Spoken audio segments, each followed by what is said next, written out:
So good to see everyone. So welcome to our call. I'm Conscious on the Go community call, and a special welcome, Tina, to you, our guest speaker today. For those of our community members who do not know you, maybe we say a few words, and I know that everybody who's now on the line, I think they know you, Yeah, but just a few words for those who don't. sure. So welcome, Tina. And well, what to say for everyone there? So Tina Daroowalla is a certified conscious parenting and life coach. You're trained by Dr. Shivali Zabari, and also you have been trained in the Dr. Gabor's Mate Compassionate Inquiry method. Yeah.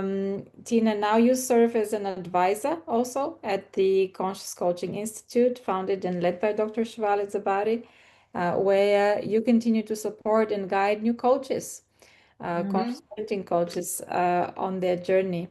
And if I'm not mistaken, Tina, your journey started when your son hit the teenage years. Is that That's correct? correct. And this That's was, correct. yeah, So thank you for having me. It's an honor for me to be here, and I'm thrilled to talk to both of you and everybody else in this community about my journey and about the mother wound that we're going to talk about today. So my journey into conscious parenting began when my son suddenly, just was not himself anymore. He was this eternal good boy who never disappointed, who always did exactly what I told him, and just was such a good boy. And then he entered his teens, and all of a sudden there was this rebellious streak, and he wanted distance from us. He wanted his privacy. We couldn't walk into his room, and he would like get mad if I said hi to his friends or anything. Like even dropping him to school was a big deal. Everything became a big deal. He's like, I'm not doing this anymore. I'm not doing. So I was like, what's going on? I'm losing my son. And then I saw Dr. Shivali on her first presentation with Oprah Winfrey on Super Soul, and I was like, wow, she makes so much sense. What she's saying makes so much sense. This yeah, has so little to do with him and everything to do with me and my expectations. So that's where I began. And then I started reading her books, doing some of her courses, following her. At that time, she wasn't on Instagram, but Facebook. And also going to the Evolve conferences, which were like really life changing. And then for me, the natural progression became to join the institute, and I really did it for self growth. When my son went away to college, it really hit me because he's my only child. He's 24 now. He's a man, but my purpose at that time, I mean, when I was raising him, was just to raise him. And of course, it came from my own childhood trauma that I had to be this perfect mom, and in being this perfect mom, I became this helicopter mom. And finally, he said, no more. So, anyway, so he goes away to college, and I felt completely lost, purposeless. Like, now what do I do? And to a point where couldn't sleep at night. I was having palpitations. And I noticed that one night I was having such bad palpitations, I actually made my husband take me to the ER. Thought maybe I was having a heart attack. So it was such a physical presentation of what was going on inside me that, of course, it turned out it was a panic attack. And the cardiologist was awesome. And he said, have there been any changes in your life recently that are causing this? So it was nothing physical. And I said, okay, this is my cue. I have to join the Institute. And I did. And it was amazing. And I really joined it for self growth, and I learned so much about myself. And I actually joined at a pretty late age. Usually this it's like people like you in their 30s and 40s. I was already in my late 50s when I joined. So it was a beautiful, transformative journey for me. beautiful, beautiful. And since then, you have been helping so many parents uh, Yes. all over the world with, Yes. That was never actually, it was never my intention. When I joined the Institute, my intention was just to do it for self growth. And then I learned about my own patterns, and I learned how much was connected to a voice in my head that was still there, so deep that I didn't even recognize it. and I'd made it mine. I thought it was me speaking all the time, but really it was my mother's voice. It was the voice of my mom, and I could sometimes hear it even when before I did all of this work, like where are these words coming from? When I would get mad at my son and I would say, like, I wasn't born yesterday. I was like, oh my God, my mother used to say this to me. And I Mm. thought I had done all the work from the time that I was independent. I thought that when I raise my family and my children, they will be completely different. My playbook will be so different from my mother's. I will be such an involved parent. I will be so attuned. I will be so on top of everything. And if I will never do what my mother did. And then all of a sudden I'm talking like her. And I was like, what's going on? But that was, I just put it off like, oh, I should never say that again. But in the Institute, I learned that one of my biggest patterns was self sabotage. And I could never understand, as a perennial people pleaser, I thought it was an amazing thing to be a people pleaser. So my biggest pattern was that I could do for you, anybody, but never finish my own tasks, never really take care of myself in terms of health, in terms of anything, put myself last. And that self sabotage was connected to beliefs that I had that had been in my head from my childhood, from messages that I received from mom. Messages like, don't be too big, don't be loud, be quiet, take care of me first. I'm the most important person in this family. I mean, it wasn't direct messages, but from the energy in the household, that's what I knew. I knew very well that she was the priority because not only did she make sure she told us that, but so did my dad in a way. And it was like a huge awakening for me to know that I'm still listening to my mom kind of subconsciously. Like, what the hell happened? I thought I'd done all the work. Why is this voice still there? So that's how I discovered that I have this inner voice that came from my mom and still lives in my head. And I believe that voice to be the truth. Yeah. So that was huge for me. And it's huge for so many other people. And now you're helping so many other people identify that voice and, find their own authentic voice. Yes. Yeah. And I and didn't maybe, even know I had an authentic voice, Diane. I didn't know. I yes. thought that was my voice. That's the deception. I thought that whatever I'm thinking, whatever the thoughts are all true. Mm, That, and I didn't know that deep down under those layers of that voice was my true voice. Sometimes I would get a twinkle of it and feel it like I really shouldn't be doing this, but then my mother's voice would very quickly tell me, no, no, that's what you have to do. So it's really hard. I think that the trick is to identify that this is not your true voice. And once you can first create awareness, like, what am I saying to myself? What is this negative stuff that I'm saying to myself? Why am I always so hard on myself? Or whatever your pattern is, like, what is holding me back from being my true self? Why am I so critical of myself? That voice is always critical, mean, harsh, self deprecating, putting yourself down. And all of that can be felt in the body. You immediately feel it in your body when you're saying negative things. Like, oh my God, look at my hair. It looks so terrible today. Look at this thing standing up. Now that's not my true voice. Now I know that that's my mother's voice. Because my true self just accepts myself as whole. mm, But the mother's voice is the one, the mom's voice. I call my group Moms in Our Head because for me, it was primarily messages that I received from my mom. Of course, there are voices, messages that we receive from dads, from culture, from society, from our peers, from our, all our cultural background, our education, our where we live. Everything is voices that we are receiving. And as kids, they come as messages. Don't do this, don't do that, be this one, be that one. And quickly we forsake our own true voice because we have to adapt to whatever it is that our parents want and whatever it is, because it's more important to be attached than to be authentic. This is what I learned from Dr. Gabor Mate. It's more important to be attached than to be authentic. So in that search for attachment, we lose our authenticity.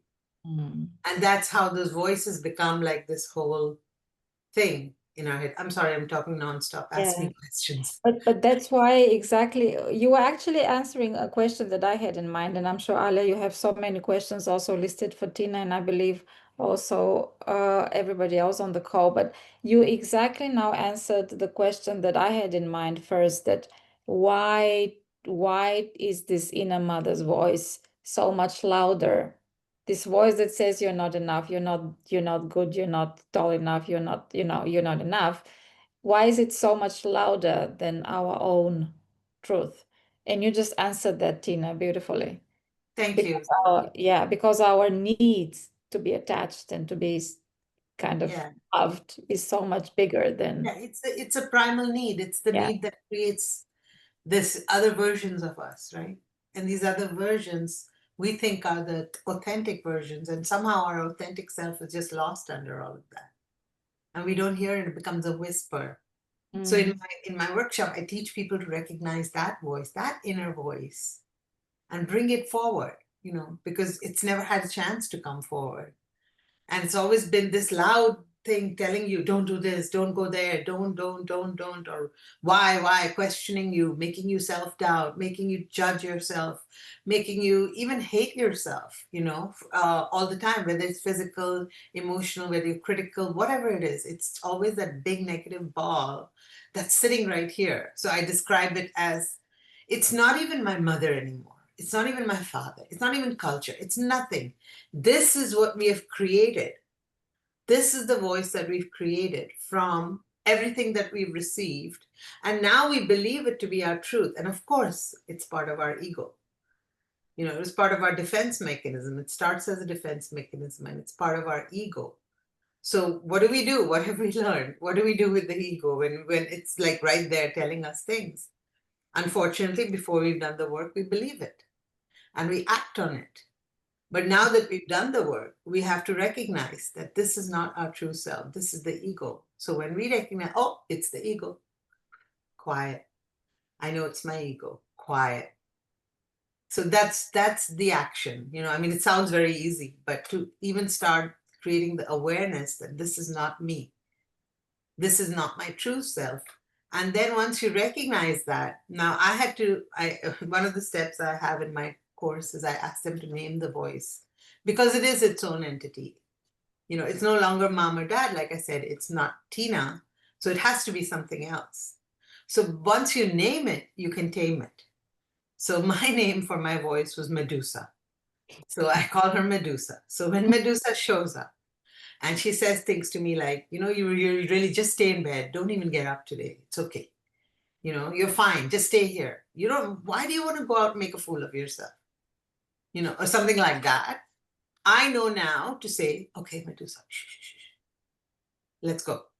And move myself along. And that voice that says, let's go, I know is my true voice. So that's just a for instance. Um, okay, what other questions do you have for me? Yes, what I want to ask you, Tina, it's you answered a lot, really, I'm but sorry.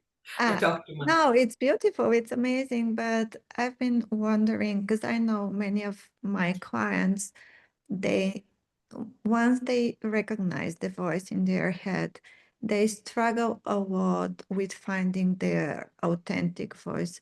And I'm wondering, do you have any suggestions how to awaken that authentic voice? Because it's somewhere very hidden and it's very That's hard to wake it that's up. a great question. Great question. Because it's so deeply buried, you don't know if it's Mhm, your authentic voice. And when the authentic voice shows up, the ego tells you to doubt it. mhm, The ego will say, oh, no, don't, that's not safe. Don't go there, or something like that. And then you kind of believe it. So for me, it was like, what feels good in my body? My body was the indicator. My body served as the barometer.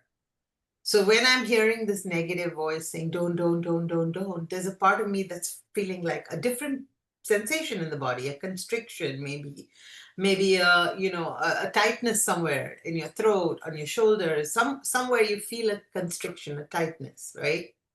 However, When your true voice talks to you, the way to recognize it is your body sings. You may feel a tingle of joy. You may feel like, like a breath, things like that. Your body just reflects. Your body is the greatest barometer of your true voice. So when you're feeling that knot in your stomach and the tightness, you know that it's somehow connected to the ego. It's not, or your inner child even, but it's not your true self. It's not your adult self. Because when you use your adult voice, somehow your body just opens up. It's an expansion. It just feels different in the body. So try it. Just see how, that's my recommendation. That's a great starting point. And the other is, of course, just the basic. The voice in your head will always be some kind of a negative. While your true self will kind of challenge that negative. The voice that challenges that negative is your true voice. The voice that succumbs is like your inner child, just saying, okay, yeah, you're right. I trust you more than I trust myself. And it just feels different in the body. So is it then so that each time we have this negative, whatever voice or feeling in the body, that if it's negative, it's not our authentic voice? Most of the time. That's my experience, that most of the time, if there's something that's telling you to hold yourself back, yet there's that opposition to it. Like, I mean, of course, if there's that voice there may be a voice that's saying, just walk into the traffic. Let's just assume, walk into the traffic. You have nothing to fear. That directly we know is not the true thing, right? Somewhere inside of us, we know that that's not a safe thing to tell, that my voice is telling me to walk into the traffic, like my head is telling me, my thoughts are telling me walk into the traffic. It's not a safe thing to do, right? So now you right away know that that's the ego, some messaging of the ego. And that voice that's telling you, don't be stupid, don't walk into the traffic, that's your true voice. So sometimes it's very obvious, but most of the times it's so hidden that you really have to be like a detective to see. I'm sorry, what was your question again, Diana? Yeah, whether it's if it's negative, that it means that it's always Most of the time, if it's negative, it's holding you back. And it doesn't feel good in your body. It's the voice in your head. It's the ego, the voice of the ego, the Medusa, whatever you want to call your voice. Mm-hmm. Yeah, Your inner that's what critic. to recognize for people. Yes. Yes. That's one of the ways to recognize it, yeah. Tina, I have a comment. Oh, go ahead. Go ahead. Okay, go, Radha. Yeah.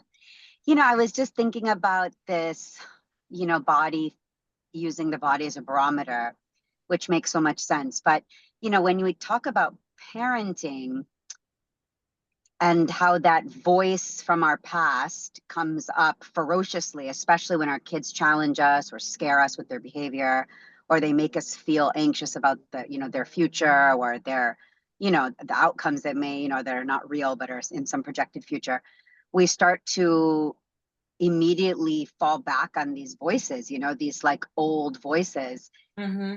And old reactions. Like sometimes I hear my mom's voice, like you said, just coming out, and it makes no sense, and I'm like, wow, where did that come from? But just to kind of, I think this might have been Alia's question too, it almost feels good sometimes to let that, it's almost easier to let that old voice come out, Yes. it feels actually good, which is where I sometimes run into confusion, because it's harder to not listen to it. It's in our body. It's such a release to get angry or to feel anxious and overfunction or overcompensate. That's actually what feels good. Yes. Because those are old tapes, right? Those are old tapes. Those are old methods of doing things. Nobody said conscious parenting is easy, right? Right. So it's easier to fall back on old patterns than to break them and create new ones. Absolutely. So sometimes your body wisdom is like, it's confusing. Yeah. Yeah. Notice when you feel good. Is that really somewhere in your body, or is that still in your head that you feel good? That's right. That's a You know, good point. because your ego is probably feeling good. Yes, yes, we did it. She listened to me, kind of thing. Yeah. So it's Exactly. not really. It's still up here. It's still in your thoughts. It's not really your body, and like at that moment, the goodness that you feel is probably still in your head. Yeah. It feels almost like it's such a good point that you brought this up, Radha, because it almost feels like now I get to do it. It was done onto me. It didn't feel good. Now I get to do it. Yes, yes. Like I'm yelling at my kid. I'm Yeah, so exactly. It powerful. feels I'm good. so powerful. It's amazing how I'm reacting so strong, standing up for myself, to the bully in the yard or whoever. I'm like fighting back. When your true self knows that there is another way. Because There is often another it's very way. active, you're like, it's an action. And so you feel Yes, good. It's like a yes, release. But, yes. But so much of really, it's a very hidden, sneaky way of your ego of sneaking in again. That's again the ego telling you, doesn't this feel good? You know, you're using, oh, your God, you sound just like your mother. Doesn't that feel good? I mean, not to me, but maybe to others who, have better relationships with their mothers and they want to sound like their mother. It feels good. Like, see, I'm doing the same thing. And I'm doing the right thing, I'm doing the especially right thing. when you are Yeah. conscious of what you're Yeah. doing. My son has to do this. This is the only way. That kind of that's like a power thing that the ego loves. So that's why it feels good. And we confuse it for the truth. Beautiful distinction. I think you nailed it, Tina. It's about power. Anyway, I'll sign off with that, but that was, I think you nailed it. It's definitely about a feeling of power. Yes. Yeah. Thank you, Radha. Actually, Tina, my question was in very similar direction, but I think you can elaborate a little more, because it's, what advice do you have for someone who sees the voice and this person knows that this voice is very dominant, but they feel like stuck or guilty or even afraid to challenge it? So how can they go forward? Well, it's not Of easy. course, it's recognizing the ego, obviously. It's very But important. if you recognize the ego, listen, you got to have compassion for yourself because these are such old tapes and such old, methods of handling situations. So it's not that, I'm some master at knowing my voice and that it never gets the better of me and that I always can recognize it and shut it down and go to my true voice. Because as we know, it's very sneaky. It'll find a new way. It'll find a new way to show up and to twist. Because what does our ego want? It wants to keep us stuck and in suffering. Right? So what advice I have for people who say, first of all, have compassion for yourself because it's not an easy practice. You're breaking years and generations of patterns, right? Just by even recognizing that, there's something wrong with the statement, which has been passed down from generations. Like, my kid doesn't need to go to school today. If my kid says he doesn't want to go to school today, it's okay if he doesn't go. I mean, most of us would shudder at that, right? If you told your neighbor, anybody, they would be like, are you crazy? Your kid has to go to school. How is he going to pass? How is he going to get into a good college? How is he going to have a good career? They go into the future, right? All that future casting. So it's easy to do that part. But if you're in your true self and you recognize that voice, right? And sometimes you really don't want to fight it. So then you allow yourself to react. That's when you allow yourself to react and say, you know what, it's easier to just shove my kid into the car and just drag him to school and dump him there. But it never feels good after. After you do all of that, rarely ever have any of us yelled at our kids and felt good. Right? Or felt like this is I did well. Unless you're like, maybe if you're not at all on the path of consciousness, it feels good because again, it's about power. But if you're on a path of consciousness and you lose it one day and you don't, stop yourself in time, you don't take that sacred pause, it never feels good after. So when you hear that voice and you say, I hear you, but I really don't feel like doing that right now. Even that is growth. Even so, give yourself credit for that. And sometimes we can't do it. Sometimes I don't want to do it, whatever it is. I may not be in the physical state, or I may not be, it's okay. Because again, that's a lesson. For the next time it shows up, okay, I'll know. Let me go deeper with this. Why is it that I'm fighting? Why is it that I'm not fighting? Why is it that I'm not acting on what I already know? What part of me is not ready to let go of that part? So see that as a marker of where you can go deeper with yourself. So that, I mean, it doesn't always happen. It doesn't always happen. You cannot always win. Well, win, and I don't want to say win and lose, but you cannot always do what you know is the correct thing to do. Yeah, I love this answer very much, because allowing yourself to do like even small steps, because people Yes, sometimes have too high of an expectation, and it's a right. very slow process. And I mean, I say that throughout my course. Please do not for a moment think that I have conquered this voice. It will always be here, right here. And it shows up all the time, every day. There's some, but now it's like a whisper because I don't give it as much attention. And it's like the voice is more manageable now for me because I know it's the voice. But what happens when I was mistaking it for, what I need to act on this, whatever it's telling me, that I need to act on it. I need to be the perfect hostess. Like this talk today. I know the old me would have been writing stuff down, preparing for it, but I just came in, I just want to be raw. That's who my true self is. And whatever needs to be shared will be shared. And if I sound idiotic, I sound idiotic. I accept all parts of me.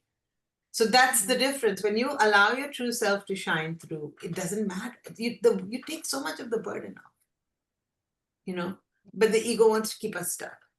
So you have to have compassion, and nothing happens overnight. Give yourself time and space. Allow yourself to make mistakes and see those mistakes as something you're learning from. But our perfectionist doesn't allow mistakes. It says, no, everything has to be perfect. Now you've done the course, you should know everything. You should be the perfect conscious parent. But we all know that's not true. We all know we're still sometimes losing it with our kids or our husbands or traffic or, a long line in the grocery store. We're still losing stuff. We're still losing our minds. And that's okay because like we say, it's not linear, it's up and down. And so the same with this voice. Yeah. But this compassion bit is so, so, so important. And so many of the parents, or so many of the people who go the conscious parenting path, fall into the trap of then beating up on themselves and then the guilt trap that now I should have done this better, I should have known better. Yes. And that's why this compassion piece, I think it's so key what you said, Tina, and yet so difficult for many of the parents. Yes. Yes. And you brought up a very good topic, which is guilt. The guilt of a good girl is limitless.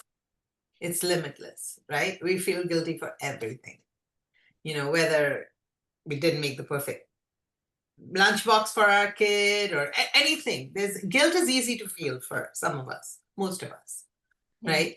So how do we know when we are acting on guilt versus when we are like genuinely good? And I've heard Dr. Shfali talk about this, so it's not something I'm making up or didn't come from my brain. It's just I'm retelling it. She said there's a difference between a guilty good girl and a good girl. So when we talk about, she talks about, I can't remember when she talked about it or where, but she talked about divorcing the guilty good girl. Because there's a part of us that acts out of guilt to be that good girl. Then there's a part of us that's really good, that really cares about humanity, that really cares about, everything. We don't have to become like the badass bitch, to be the opposite of the guilty good girl. There's a difference. And so when we feel guilty from not doing something for our kid, for example, right? Not making them the perfect meal or yelling at them or something, immediately we have to recognize the guilt and say, okay, I really feel guilty. Just like every other big feeling, I'm feeling so damn guilty I did this. Now there's your choice. You have the choice to either spiral with it, or you have the choice to have compassion for yourself. That's the choice. So if you have compassion, you're like, okay, I recognize that that's a part of me that feels guilty, and it's okay to feel guilty. So I'm going to allow these feelings to be here till they pass. But if it's the other way, it's a spiral, then you're like, oh my God, I feel so guilty. Let me get up and do something. Let me fix it. Let me make it better. Let me go save. Then you jump into more patterns and you spiral even more. Right? So when we talk about divorcing the guilty good girl is the one who's doing things out of lack. It's always the energy of lack. It's always a different sensation in the body. It's like constriction, reacting because, right? While the real good girl inside of you, which we all have, our sweet and little inner girl, will do things out of abundance. It just feels different in your body when you do things out of abundance versus doing things out of lack. So I love that whole topic of guilt especially connected to the mother wound, because we always feel guilty. I mean, we were taught to feel, at least me, I shouldn't say we, I was taught to always feel guilty. That if I didn't do this for her, then I'm not being a good daughter. If I didn't do that if I didn't, meet her needs and put mine first, so selfish, so bad, so not what I'm supposed to be. So that, of course, I was also a parentified child. So I was the adult in the relationship always. So for me, it was like really hard. Like, oh, Dr. Shafali is saying I should just like not answer her phone. How can I do that? What kind of a daughter am I if I don't answer her phone? So I really had to talk back to that piece of me that felt this guilt and say, it's okay. I can put myself first and say, this is not a good time for me to talk. I can compose myself and then maybe call her back when I'm ready. So that pause, like every other sacred pause that we learn of, is also one of the keys to quietening that voice. Because you see, there's a mother's voice and then there's the actual mother. So for some of us, it's like both things. For many of us, it's just the voice. So it's very hard. It's such a personal thing. It's so hard to like kind of navigate that. And navigating both pieces is really hard and challenging. So a lot of compassion. Yeah.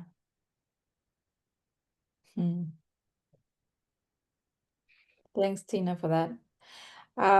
I was wondering, because we have been talking this month in the community on the topic of women wounds and wounds that women carry. And through the lens of the mom's head, the mom's voice in our head, and through, you have had so many of your cohorts in your course that you're doing, Moms in Our Heads. Is it already 21, 22 cohorts that you have It's done? 22, yeah. It's 22. 22.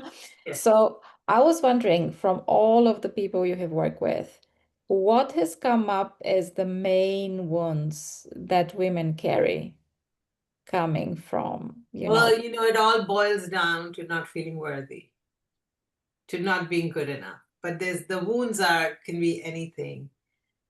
I'm stupid, I'm not good and I'm not strong enough, I'm not any kind of I'm not pretty enough, I'm not skinny enough, I'm not fat enough, I'm not educated enough, I'm not ready for this, that's not for me, I'm not safe. I mean, some of the things that people carry in their head, it makes me gasp at how cruel we are to ourselves. And then I always remind people in my workshop, imagine if someone was standing there and saying that to one of your children. What would you do? If you're somebody, some stranger was standing there and saying, you're such an idiot, you're so stupid, you're not smart, you're not pretty, to your child, what would you do? You would tell that person to shut up and get away. Yet we allow this self-perpetration on a daily basis. We're constantly telling ourselves how stupid we are, how we're not smart, how we're not pretty, how we're not, and the comparison piece, I'm not as thin as her. I'm not as educated as her. Look at her husband. He's so amazing. Look at where she lives. Look at the money she has. These are all the wounds that we carry, right? There's so many. There's so many sentences that we tell ourselves on a daily basis that if somebody was saying to one of our children, we would fight it. However, this is like we have the perpetrator living right here within us, and we allow it. And the reason we allow it is because we believe it to be the truth. And the reason we allow it is because we don't realize we have a choice. And the choice is to say, shut up, and sometimes shut the F up, to that voice in your head. Mm. But yet we allow it to keep, like that monkey, just keep talking and talking and talking, all the time, incessant chatter, incessant hate, self-hate. We allow that, and that shows up in our bodies, and it shows up in our attitude, it shows up in our parenting, it shows up in every aspect. And that's why that piece about reparenting, when I talk about reparenting, it's like, enough. There is no mother outside. You're all adults. Grow up. The mother is within you. Raise your own inner mother. So till you don't raise that inner mother, it's not really fair to try to mother your children. So those are some of the, and really some of them are so cruel to themselves. It just brings me to tears. How cruel we are to ourselves. What's the cruelest thing you guys have said to yourselves? I have to think about that one. Anyone? I can share with my voice. So, since my childhood, I was telling to myself that I don't know anything. I don't know anything. I don't know anything. So, it's always like I was trying to hide, getting invisible because I don't know anything, what to talk about. And this is like keep going for so many years in my life. And does it still show up, that voice? You don't Time know. to time, yes, yes. Yeah. If I'm in a big gathering with a lot of people who are talking about, let's say, sports, music, painting, this and that, I'm on, oh my God, I don't know anything. I need to go away from here. And then I take a moment and remind myself, it's okay if I don't know. What is wrong in that? Beautiful. That's But exactly what you have to do. yeah, Just talk back to that voice and say, okay, I may not know everything about sports, but I know enough. And it's okay to not know. yeah. Thank you for sharing that, Sakshi. That's beautiful. Okay. Anyone else? I can share, Tina. I just have the opposite, and that's why I want to share it because I have a very, it's partially because of my mother, it's a little bit of her voice as well, but I have a very strong, authentic voice. So anytime there is trouble or something, there is always this very strong voice that calms me down, that says me, you're good, you can continue. It's so interesting and so positive, and it gives so much abundance when you're in lack. It brings you back to where you want to be, and it's so easy to continue living, doing whatever dream you have, whatever issue you have in your life. So I think that it's super important to awaken that authentic voice. What did you always have it, or it's something that you've had to work at? Actually, I did always have it, but in a way, mm, I it's a very long conversation, but I think for some reason my mom, exactly at this first stage of my life, she was super super allowing me to be my authentic self, super supporting it. And from there, my trust in myself, it's very, very strong. That's beautiful. You're I very think it was like a just beautiful coincidence that happened. It's not something that she did consciously because she didn't do it for my sister. I think I was exactly the girl from her fantasy at the beginning. But it's a super interesting coincidence, but it really allowed my authentic voice to be very strong.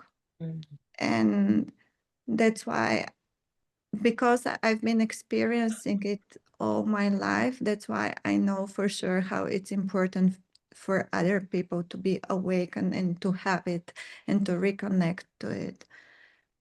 Yeah. Of course, doing work helps a lot and becoming conscious helps, but this voice is stronger in my head than any other voice. Of course, That's I have great. all the other voices, but the authentic voice is much stronger. That's great. That's Yeah. amazing. Yeah. Actually, I had a question that I was thinking it's important, because when you were talking about leg, how can people ensure? Because I think what happens sometimes, they swing to the opposite extreme and they reject the mother's voice. But then the voice that they are creating, it's just the opposite voice. And it creates again limiting beliefs. So how, because Yeah, beautiful. Yeah. yeah, Let me tell you from my own life. Okay. So, mm, like I said, when I was growing up and I knew I would, whatever it is that the way that my mother raised me, I was 100% sure, even at the young age of 13 or 14, that when I had kids, I wouldn't be like this. I wouldn't be so disconnected. I wouldn't be so self-involved. I would be like so involved and I would take such amazing care of my children and I would be taking them here and doing all the things that I missed. I said, this is who I'm going to be as a mom when I have my son. Now, I didn't have my kid till I was 38 years old. So I had a long struggle with infertility and I had a long struggles with miscarriages and all that. And finally, when I had him, he was the most prized possession that we owned, right? He was my possession. So I did not leave him for a moment. He was like, I was on top of him all the time. And that was in reaction to how my mom was, right? For her, it was all like superficial. So very big birthday parties, very fancy clothes and all of that, but really no real connection. So for me, my way, I thought, because I didn't know any better, of connecting was keep him doing. He has to be in every class. He has to be everywhere. He has to do tennis and this and taekwondo and that. So that was a reaction, but it was coming from a place of lack because it's what I didn't have, I wanted him to have, whether he wanted it or not. And I remember my kid saying, because he loved Lego, so he would sit there with the whole big Lego set. And I would sit with him and separate all the colors because that's what I was. I was like the rescuer, the fixer, the codependent, all of that. So I would separate all his colors for him just to make it easy for him, right? And one day must have been like 9. He was like, "Mom, can you just let me do my own Legos?" And my inner child was so hurt. It was like, oh my God, rejection. Like everything felt like, and this was all from lack. And it was all in reaction to who I was and what my limiting beliefs were. That if I wasn't on top of him, if I wasn't keeping him busy, and he was an only child. So I had some guilt about that too. That, oh my God, he doesn't have siblings. He's going to be alone. He's going to be lonely. I have to make sure his day is jam packed. Even at the cost of like being exhausted myself, I have to make sure his day is jam packed.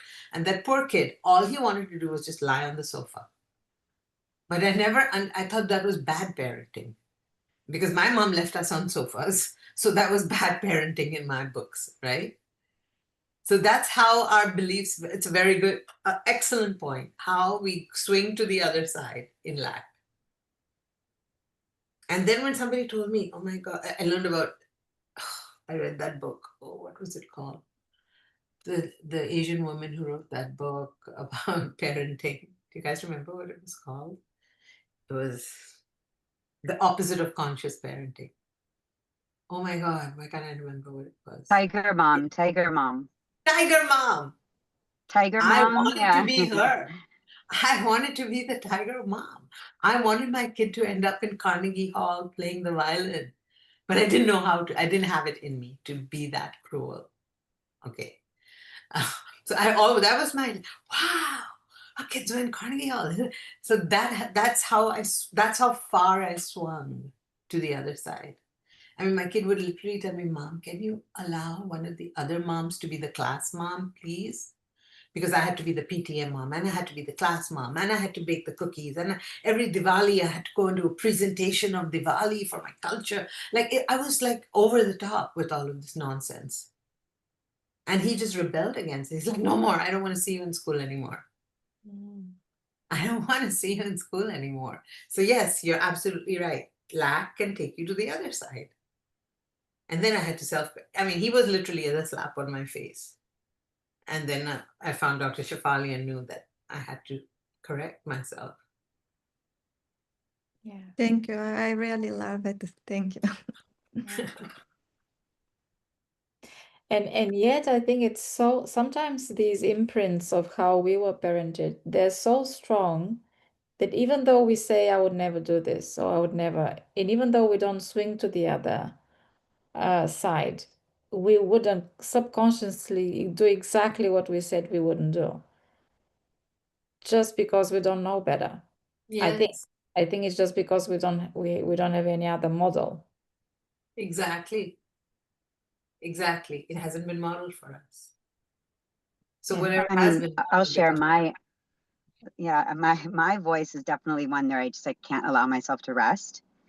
And I, to support the point that just came up, it was really more about modeling than anything else. My messaging was actually pretty good. Our parents are trying really hard to give me a different message, but their behavior, the modeling, is so strong, that I took it upon myself, to be the good girl. And that I think that's such an important, not just a voice. You don't have to have a parent that has not a kind voice or not a generous voice. Nonetheless, you can kind of spiral into this anxiety. And I remember somebody was just saying that, they were born at the right moment to their mom, and their mom kind of had this beautiful compassion at a young age, maybe not for all the siblings, but for them. I mean, that definitely happened to me. I was the younger one, and my brother had a much harder time, but he was like the identified patient, and I was the good girl. You know what I mean? So they were very kind, very conscious with me, saying, "Oh, don't worry, you can't do it. You're doing so great." But I took that role on, even more because I was the one that had all the breaks, because they were nice to me. Isn't that Yes. interesting? And that happens. Like nobody said to me, you're fat, ugly, and stupid. Right? But I Right, felt it from the energy, right, from the comparison, from from being like, oh, you're not, but look at that person who is, like you're exactly. not.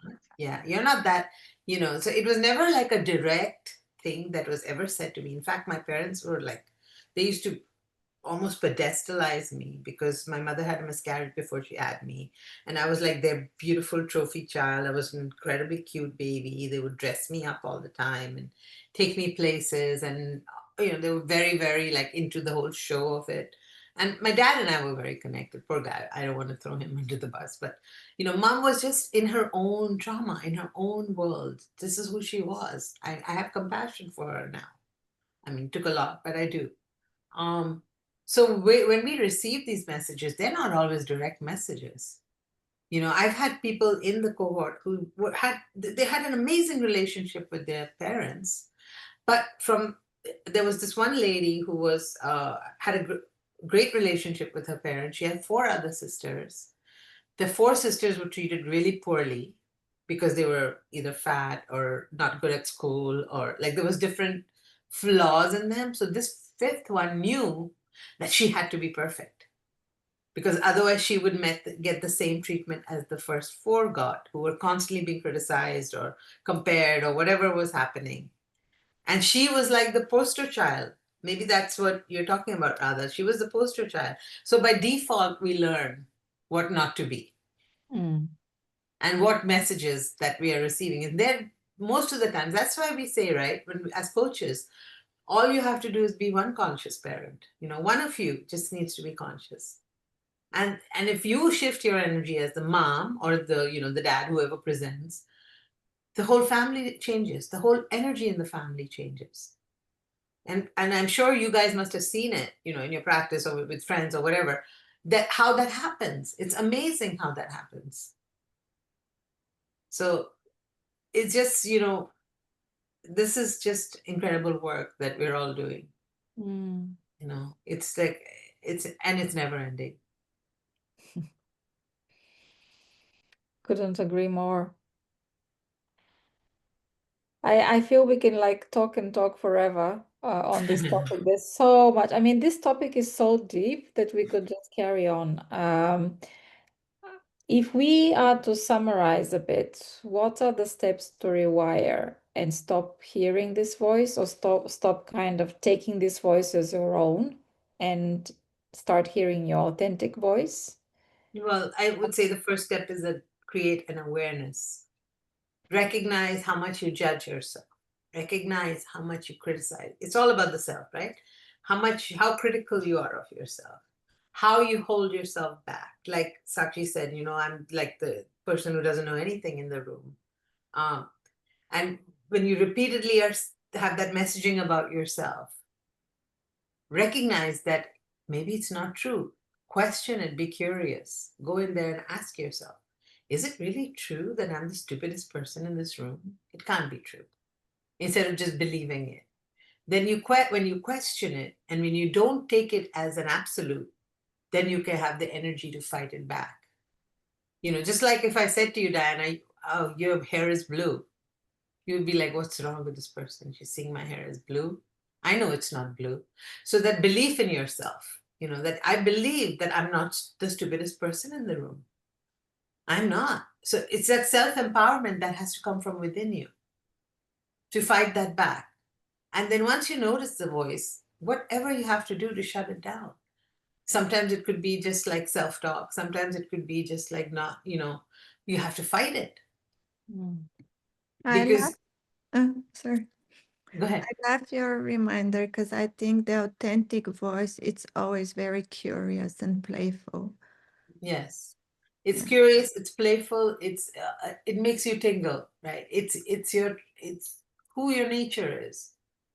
What is your true nature? That's what's represented by that voice. But the voice that of the ego, the voice of in our head, mom in our head, whatever you want to call it, the inner critic, that voice is just there to sabotage. It's just there to make you feel like you're still that little child that needs protection.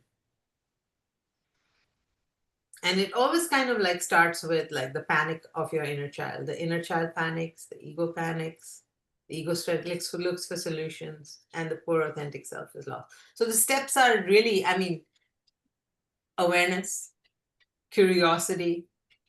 If I'm just thinking about this, awareness, curiosity, compassion, and then of course, let your true inner voice speak back to it.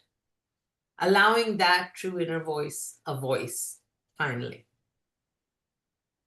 And then this is like, repeat every time till it does get quieter. That's all I can promise you. And I never promise anyone in my workshop that it's going to go away, because it doesn't. Yeah. So those are the Beautiful. Thank you so much, Tina. I don't know if there are any kind of final reflections or questions. I don't know, Ivo, Mandy, Radha, Maybe anything. we can just share one word, what we are living with today. Thank you, Tina. Amazing. Thank you. My word would be gratitude. Mine is sisterhood. Beautiful. Okay, so mine is journey. It's a long journey. For me comes patience, I think. I can say that for me it's kind of revelation, because I'm listening to what women are experiencing, feeling, and I'm on the other side, and I have seen both the the the other people talking through someone someone meaning as a woman's mouth or her authentic voice. And it has been kind of confusing sometimes. And now I know what is happening in your minds. So thank you. Yeah, I've been wondering all the time about the man's perspective, but I guess it's a whole That's new another call, probably. conversation. Yeah, that's another call we need to do. And a whole another story. We can plan that for the future. Yes, yes. Yeah, my word would be authenticity. Beautiful. This was beautiful. Thank you so much, Tina. Thank you for inviting me. I'm so honored. You guys are doing such an amazing job by staying connected and keeping the conversation going. Very proud of you guys. Beautiful. Thank you, everybody, for joining. And the sisterhood word resonated with me a lot. It kind of touched my heart. So thank you. You're welcome. Thank you for having me. Thank you, everybody. Have a great rest of the day, evening, wherever you are. Thank you. Bye. Bye-bye. Bye. Bye.